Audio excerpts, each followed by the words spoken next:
In love, they say, the aim is neither pain nor pleasure, but love only. So until you don't understand this line, you have not loved. No matter how much you say to someone else, I love you. Because every time we express to somebody, I love you, we are expecting pleasure. We are expecting joy. We are expecting comfort. But real love simply is.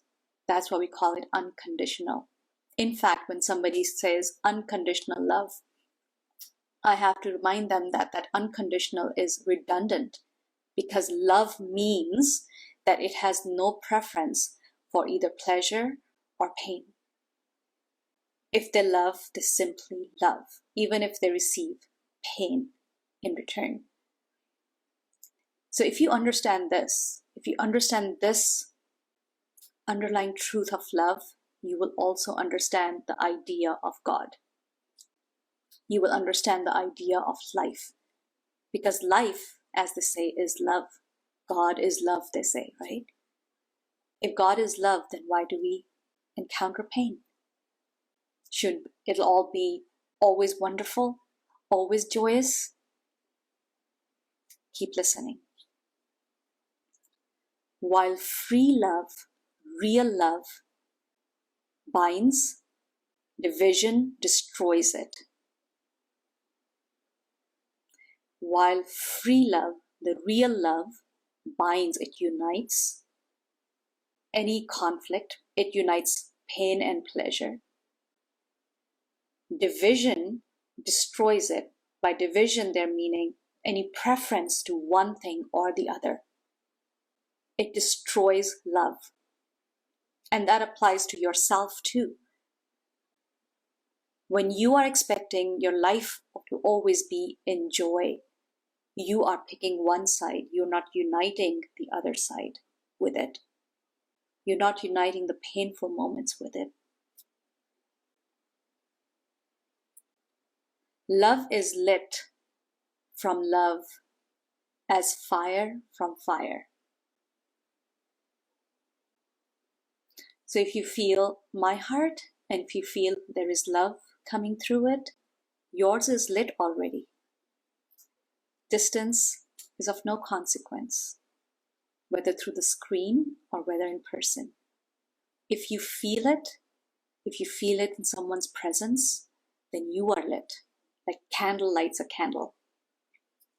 As they say, fire lights fire. But from where came the first flame then? Where did the first flame arise from? In your being, it leaps under the rod of pain. Paradox. Love can be found as that fire that leaps underneath the rod of pain. That is why pain exists in this world. That is why pain is part of existence. If you have felt pain, any kind of pain, if somebody's lost a loved one, the pain of that loss then evokes the fire of empathy. And all of a sudden, when you encounter another who is in grief, your heart opens and love leaps out. Doesn't it? So where did this fire come from? Came from pain. Pain gave birth to love. Then when the hidden fire flames forth, the in and the out are one, and all barriers fall into ashes. When you connect with someone, whatever that reason be, in empathy, in compassion, in understanding, do you feel that these barriers between you, the separation that there is normally between two people, vanishes? I witness that all the time when we have our trainings or we have the workshops and there's a group together.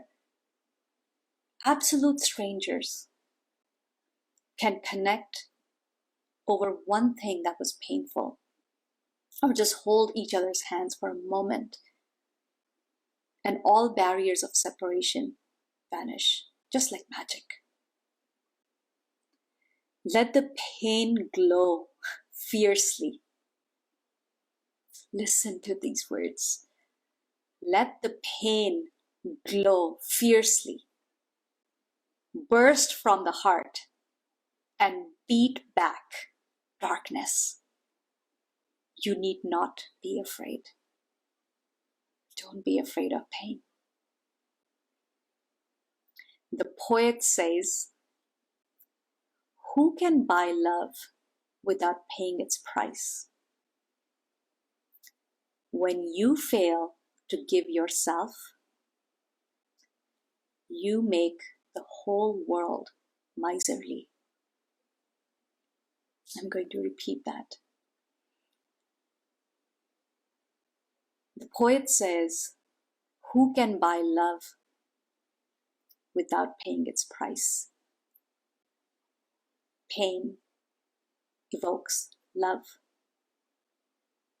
When you fail to give yourself, then you make the whole world miserly.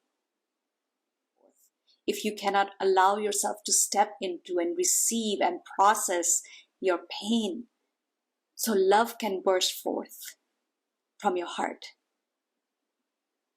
If you cannot give yourself that love, my loves, then you have no flame that can light the flame of another one, right? Remember, it lights from one to another. So when you don't let your own love for yourself light up, then you make the whole world miserly. Your choice, tiny little internal choice, is affecting the entire world. For those of you who are very concerned about the state of our current world, that is what you're feeling. You're feeling the miserliness, the dryness that has crept into people's hearts. But forget about the world. What about you? Are you miserly towards yourself too? Your pain is the catalyst to create the flame of love. Look into it. Receive it. Grace it with your attention. And your heart will open. But please sit with us, and if there's a word, a sentence that reached you today, please post in the comments. You never know, somebody else who might be reading might be reminded of that again. So let's remind each other of that, and let's not be miserly about it.